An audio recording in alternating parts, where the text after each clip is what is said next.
Well, we said that Cunningham has to start getting the ball to Fred Barnett, and that's exactly what he's doing.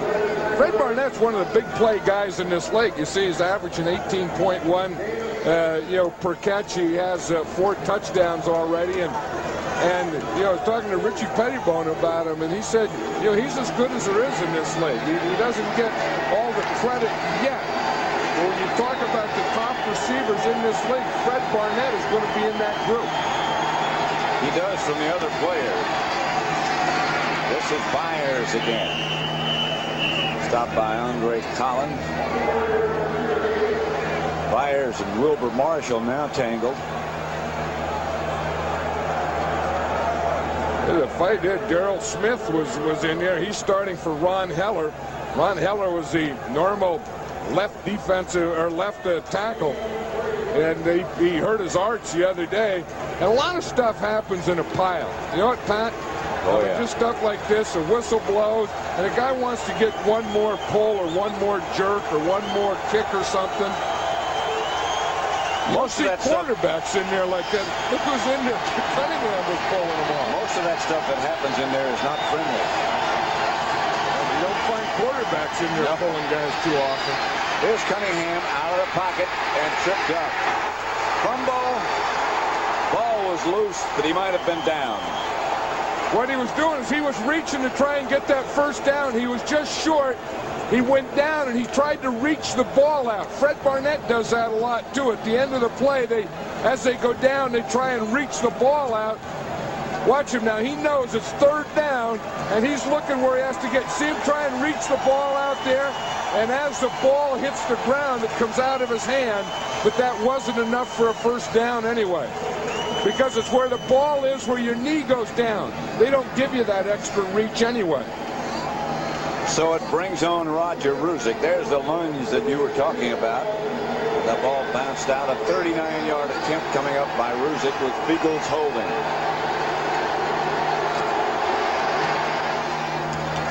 Distance good. Field goal good. The Eagles get on the board. So with 8:25 left in the second quarter, 7-3 Washington. John, I think you're so right. The Redskins dominated so well, controlled things so well, but yet they lead only 7-3, and that's going to come back. Yeah, and that's what you always worry about. When things go your way, and you should be putting the other team away. They should be putting the Eagles away or have them halfway put away by now, and all they have is a 7-3 lead. 8:25 left to play in the first half. Turned out to be a delightful day in Washington. Cool, but no wind. A little bit of sunshine. This is football weather. This is the time you ought to be playing football on grass or growing pumpkins and stuff like that. Pumpkins and football and grass, it all goes together. And Mitchell tripped up at Redskin at the Eagle 40, and he was down. Tripped up by Floyd Dixon. 47-yard return. We were talking last night to Richie Cote. We were talking about offense and defense, and he said in these games, don't forget special teams. It seems like there's always a big special teams play. This one is a big special teams play against them.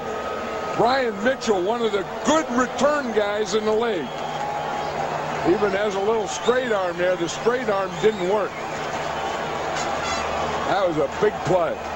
1st and 10 at the Eagle 39.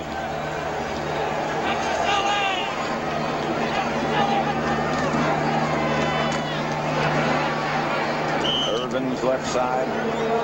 A yard perhaps. William Thomas and Clyde Simmons made the stop. Yeah, the Redskins are really using Ron Middleton a lot today, number 87, a backup tight end. And we talked about him again in the pregame. A 270-pound guy, and you can see he's just like another tackle in there. And they're using him to help double. They're using him to lead on plays. And between he and Donnie Warren, the Hogs are getting a lot of help and doing a good job. Very effective. Griffin's pass is deflected. knocked backwards. Yeah, by Reggie White. You see what happens if you don't double Reggie White, and they didn't that time. They feel confident. Okay, we got to go. We can get that tight end going. They leave Ed Simmons on Reggie White alone, and Reggie just goes boom, and he just goes right in the backfield. Watch 92 there. See, when they don't give him any help, he just gets that arm by, just runs right through it, puts that hand up there, and I'll tell you, things start to fly backwards when you only block Reggie White man to man. Mike Golick might have gotten a hand on that ball as well. 3rd and 9. Clark was the motion man. Again, White puts the pressure on. The pass is caught by Ricky Sanders. Ball just got barely through. Wes Hopkins was close. That should be enough for a first, and it is. And I'll tell you, I would still start getting some more help on Reggie White because he's getting awfully close to ripping. Rippon had to throw that ball, and he throws a perfect ball in there between two defenders. But watch how quickly Reggie White gets off the ball. I mean, that's normal speed there, and that's what he does. And you have to throw the ball with that stuff coming at you. Hard to believe he's 305 pounds and still moves like that. He worked out on a new weight program in the offseason. He said he's stronger than he was. Irvin bounces over the left side for good yardage. A gain of 7, stopped by Andre Waters. Reggie White went to Chicago, and he worked out with Al Vermeil, who's a strength coach for the Bulls. And he said Reggie thought that he needed more strength in his arms and his legs, and he said he's stronger in his arms and his legs, and he has more explosion now. And when he came back, he only has 10% body fat. And for a guy 305, that is amazing. Or 3-something. Yeah, I mean 10%. I mean that sounds like something real little old skinny people have. Irvin's just a little. Maybe enough for them to measure for a first down. Maybe not. The guy next to Reggie White, Mike Golick there, he says he likes fat. He said fat's good. You can't pull fat. He said you never heard of anyone pulling fat. Those muscular guys, he said they're always pulling something. You know, Billy Martin used to tell me that about baseball players. He said, you know, when he played, he said you never heard of baseball players pulling stuff. He said we didn't have any muscles to pull. Now these guys got these big old arms, big old legs on them, and they're always pulling. And the other one they're having a lot of is back spasms this year. For no reason. Yeah, I mean, Wilson gets a back spasm and Ed Simmons got a back spasm, pulled his muscle getting out of his car yesterday. Chasing the dog. Yeah, I'll guarantee you Golick doesn't get any spasms or any pulls or anything like that. You ever chase a dog? I thought it was supposed to be the other way around. Yeah, I did chase a dog. I did chase a dog because he was on the other end of the leash, and someone lit off some fireworks, and the dog started running. I had to hold the leash, and it was uphill. It wasn't by choice. Irvin bounces outside. Ricky Irvin's inside the 5. Knocked out by Eric Allen. But a 15-yard gain.